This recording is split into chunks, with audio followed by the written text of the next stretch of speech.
When he hired her 5 years ago, Governor Chris Christie wanted everyone to know that Cami Anderson had his unbridled support.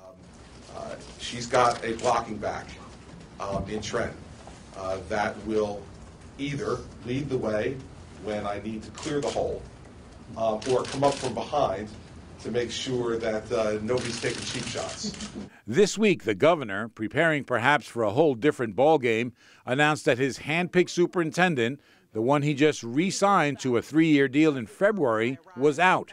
Her replacement, former Education Department Commissioner and Cami Anderson ally, Chris Surf. Of course, we are absolutely happy to see her go, but it's not about the person, it's about the policies. So if it does come to fruition that Chris Surf is appointed as the next superintendent, it's very problematic for us. Board members and teachers union officials say they expect a return to local control, a full stop on the One Newark reform plan, and a return to what they call community schools, ending the so-called open enrollment, which had some kids getting bused to schools across town.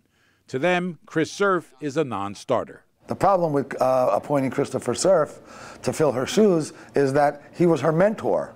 He was her mentor, and he's even a truer believer in the types of policies that she was pushing down the throats of Newarkers.